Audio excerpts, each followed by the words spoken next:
सो हे WhatsApp guys. दोस्तों आज के इस वीडियो में एक्सरसाइज 3.2 से क्वेश्चन नंबर सेकंड करेंगे।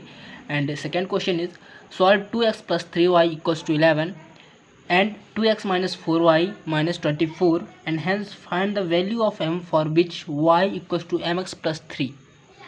सो इन दिस क्वेश्चन बेसिकली हमारे पास दो इक्वेशन दी गई हैं।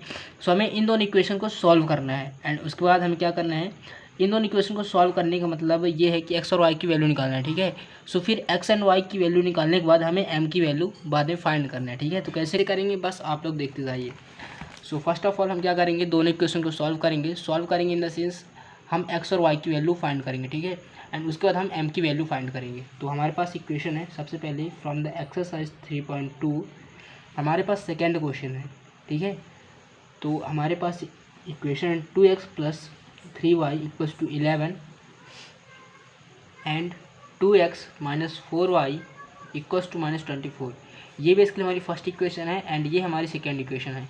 हमें ये नहीं दिया गया क्वेश्चन में कि हमें इसको बेसिकली सब्स्टिट्यूशन मेथड से करना है या फिर एलिमिनेशन मेथड से करना है। ठीक है, तो हम इसको बेसिकली एलिमिनेशन मेथड से सॉल्व करने वाले हैं। ठीक, बेसिकली हम x और y की वैल्यू एलिमिनेशन मेथड से निकालने वाले हैं। मतलब एलिमिनेशन मेथड का यूज़ करके हम x और y की वैल्यू फाइंड करेंगे एंड फिर उसके बाद x और y की वैल्यू को फाइंड करने के बाद x और y की वैल्यू को यूज़ करके हम m की वैल्यू फाइंड करेंगे। ठीक है, सो हमारे पास दो इक्वेशन है, इसको हम करते हैं सॉल्व। सबसे पहले बाय यूजिंग यहाँ पास एलिमिनेशन मेथड लिख देते हैं। बाय यूजिंग एलिमिनेशन मेथड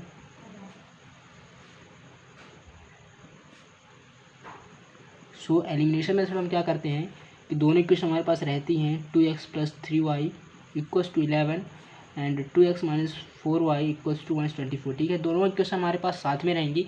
बस हमें ये देखना है कि दोनों में से मतलब जैसे कि यहाँ पास इस x का कोफिशिएंट है एंड यहाँ पास इस x का कोफिशिएंट है, तो इन दोनों का जो कोफिशिएंट है बेसिकली सेम है। और यदि सेम नहीं होता है, यहाँ पास 3 सेम नहीं है एंड यहाँ पास 4 सेम नहीं है, और यदि यहाँ पास भी सेम नहीं होता तो हम क्या करते हैं, मल्टीप्लाई करके कोई भी ना कोई मतलब y का कोफिशिएंट या फिर x का कोफिशिएंट दोनों तरफ सेम करते हैं, ऊपर और नीचे दोनों तरफ सेम करते हैं। उसके बाद इसको हम एलिमिनेट करते हैं। ठीक है, तो यहाँ पास बेसिकली हमारे पास 2 जो x का कोफिशिएंट है नीचे साइड एंड ऊपर का भी कोफिशिएंट है 2, वो बेसिकली क्या है, सेम है। तो हम यहाँ पास हम डायरेक्टली एलिमिनेट करने वाले हैं। ठीक है, एलिमिनेट कैसे करेंगे, जो साइन होता है सबसे पहले इसको हम चेंज कर देते हैं। तो यहाँ पास प्लस का साइन है, यहाँ पास हम इसको माइनस कर देंगे। ये माइनस का है तो इसको हम प्लस कर देंगे एंड ये माइनस का है तो इसको हम प्लस कर देंगे।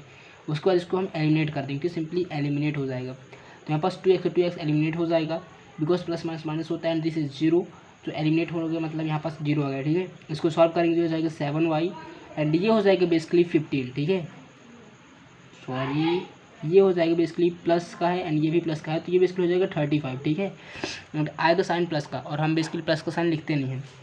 अब यहाँ से बेसिकली हम वैल्यू निकालेंगे y की, तो 35/7 हो जाएगा y की वैल्यू विच इज़ y = 5। तो यहाँ पास y की वैल्यू क्या आ गई है, 5 आ गई है। अब हम इस y की वैल्यू को किसी भी एक इक्वेशन पुट करेंगे और x की वैल्यू निकालेंगे। तो यहाँ पास हमारे पास इक्वेशन 2x + 3y = 11। अब यहाँ पास हम y की वैल्यू को सब्स्टिट्यूट करते हैं, फिर मतलब पुट करते हैं, तो 2x + 3 एंड y की जगह हम y की वैल्यू रखेंगे विच इज़ 5 = 11। तो 2x + 15 = 11 एंड यहाँ पास 2x एज चीज़ रहेगा, प्लस 15 को हम उधर से ट्रांसपोज कर देते हैं, तो 11 - 15 हो जाएगा। 2x = -4 आ जाएगा, x की वैल्यू आ जाएगी -4/2, x = 2। ठीक है, वो भी क्या आएगा माइनस का। तो x की वैल्यू आ चुकी है हमारे पास -2। अब हमारे पास y की भी वैल्यू आ चुकी है एंड x की भी वैल्यू आ चुकी है। अब हम इस y की वैल्यू को और x की वैल्यू को यूज़ करके m की वैल्यू फाइंड करने वाले हैं। ठीक है, तो हमारे पास दिया गया बेसिकली इक्वेशन में ही y = mx + 3। y क्या है, mx + 3 है। ठीक है, और हमें क्या करना है बेसिकली इधर से m की वैल्यू फाइंड करना है। तो y की वैल्यू हमारे पास पता है, मतलब y की वैल्यू हमको पता है विच इज़ 5 एंड m की वैल्यू हमें नहीं पता है, तो m की हम एज इट इज़ रखते हैं। एंड x की वैल्यू हमारे पास है -2। ठीक है, प्लस का 3, इसको सॉल्व करते हैं तो ये हो जाएगा 5, ये हो जाएगा -2m, ये हो जाएगा +3। ठीक है, इस हम 3 को बेसिकली इधर से ट्रांसपोज करते हैं, या फिर सबसे पहले हम ऐसे कर देते हैं -2m = 2। ठीक है, -2m + 3 = 5, ये बात सेम रहेगी। ठीक है, अब हम क्या करते हैं, -2m एज इट इज़ रहने देते हैं, ये जो प्लस का 3 है उधर से ट्रांसपोज कर देंगे तो 5 - 3 हो जाएगा एंड यहाँ पास -2m = 5 - 3 आया तो बचेगा 2। m की वैल्यू आ जाएगी बेसिकली 2/-2। ठीक है, तो m की वैल्यू आ जाएगी basically -1 and this is the value of m। सो हमारे पास बेसिकली क्वेश्चन सॉल्व हो चुका है, मतलब हमने जो है कम्प्लीटली बेसिकली क्वेश्चन को सॉल्व कर लिया। क्या करना था हमें क्वेश्चन में, सॉल्व द फॉलोइंग इक्वेशन, जो भी हमें इक्वेशन दी गई थी उसको हमें सॉल्व करना था। सॉल्व करने का मतलब ये, सो हमने बेसिकली कम्प्लीटली क्वेश्चन सॉल्व कर लिया है। क्वेश्चन हमें करना क्या था, जो भी दोनों इक्वेशन दी गई हैं उनको हमें सॉल्व करना था। सॉल्व करना था मतलब एक्स और वाई की वैल्यू निकालना था, एंड उसके बाद हमें एम की वैल्यू निकालना था एक्स और वाई की वैल्यू को यूज़ करके, ठीक है। तो हमने कर लिया है बहुत ही ईजिली तरीके से, and this is the question, and I hope guys आप लोग को अच्छे तरीके से समझ में आ गया होगा। सो मिलते हैं विद द नेक्स्ट वीडियो, तब तक के लिए।